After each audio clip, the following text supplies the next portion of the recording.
Est-ce que je peux dire qu'avec ce film, on a certainement le meilleur James Bond type Roger Moore? Bonjour à tous, je reviens aujourd'hui sur le jour où James Cameron s'essaya à l'espionnage avec le film True Lies. Ce film date de 1994 et on peut dire qu'il détonne dans la filmographie de James Cameron. On est loin d'Aliens le retour, d'Avatar ou même de Titanic, puisqu'on a là une comédie d'espionnage plutôt bien équilibrée et intéressante, mais on en reparle dans la partie critique.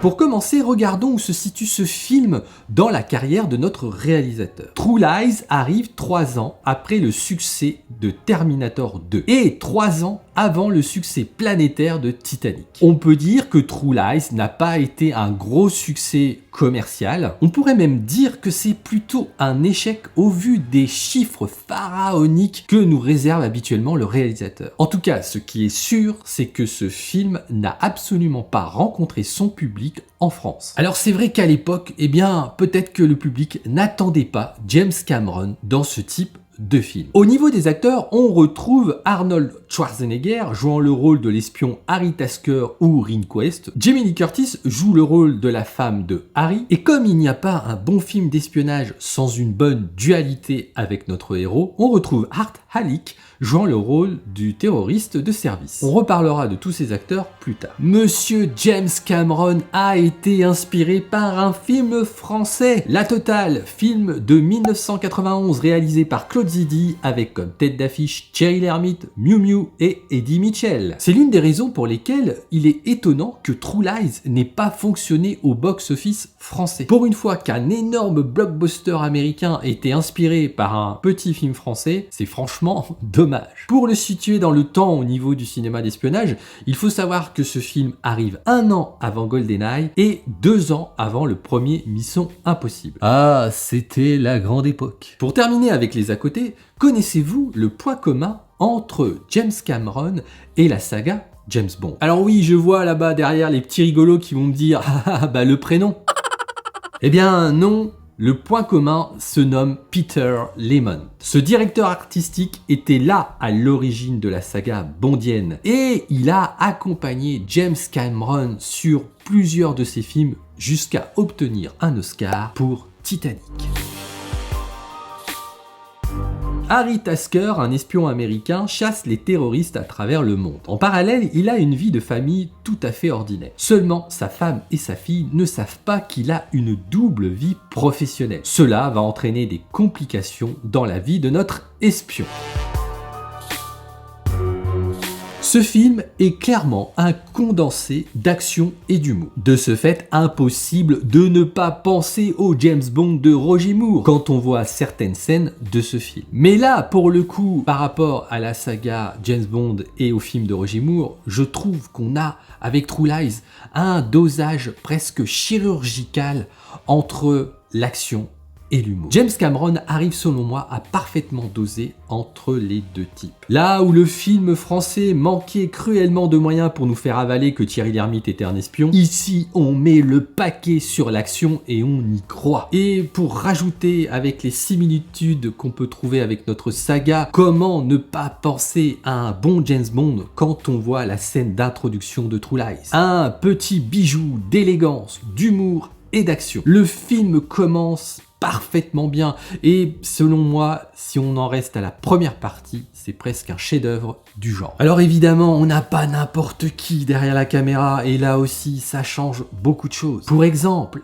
la scène du tango de début, la réalisation donne une sensation de danse pour certainement pallier un manque de pratique et de souplesse de l'acteur principal. Ce ne sont pas les acteurs qui dansent, mais bien la caméra. Et ça, il n'y a qu'un très bon réalisateur qui peut avoir cette idée pour donner du rythme à des acteurs qui, à mon avis, n'en avaient pas beaucoup dans la gestuelle et dans ce tango langoureux. Pour terminer avec la première partie du film, qui vraiment, selon moi, est parfaite, on a une scène d'action d'anthologie. Le moment dans les toilettes n'est pas sans nous faire rappeler la scène d'intro de Casino Royale, n'est-ce pas? Tout est parfait avant la bascule. Et oui, à ce moment-là, on bascule dans un tout autre film. On met de côté l'affaire d'espionnage pour partir dans une espèce de comédie romantique. Alors, cette partie n'est pas désagréable. On a quelques moments bien drôles, en particulier avec Bill Paxton jouant le rôle de Simon. Schwarzy est parfait en mari jaloux. En même temps, le film nous entraîne dans une réflexion sur le couple et la routine. Mais bon, je ne vais pas vous mentir, je trouve pas ça inintéressant, mais le problème, c'est que ça dure, selon moi, un peu trop en longueur. Toute cette partie, à un moment donné, nous fait sortir de l'intrigue principale, qui est quand même une affaire d'espionnage importante, puisqu'on parle quand même de bombes nucléaires. Cette partie du long métrage est conclue par une scène, là encore pour moi, d'anthologie, un superbe striptease made in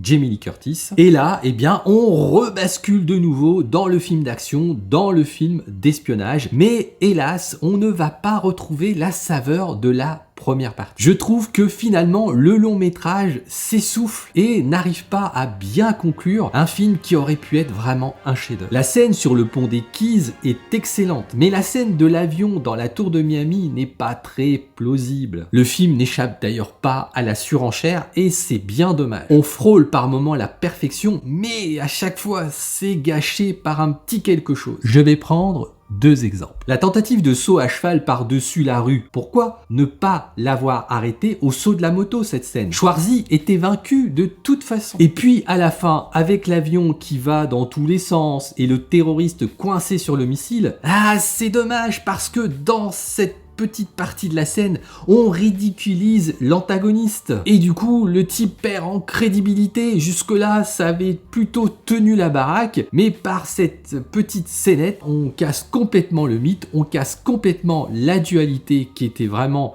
excellente jusqu'à ce moment-là.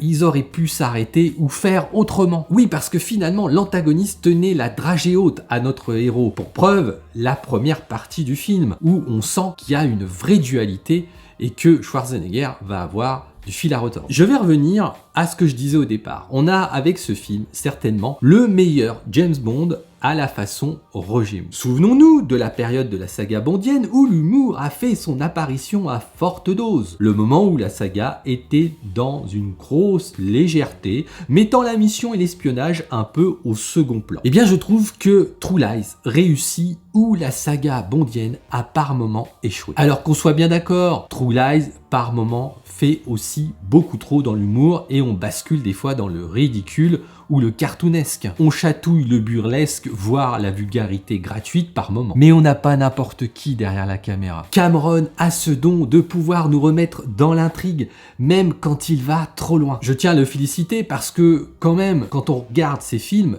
il n'y a pas énormément d'humour. Et quand on voit comment là, il arrive à manipuler l'humour, l'action et de nous basculer de l'un à l'autre avec parfois beaucoup de brio, je dis total respect. On a donc ici un excellent divertissement. C'est pour cela que je vais donner à ce True Lies une note de 4 sur 5. On peut donc dire qu'il est dans mon top 10 des films d'espionnage préférés. À bientôt sur la chaîne. Ciao!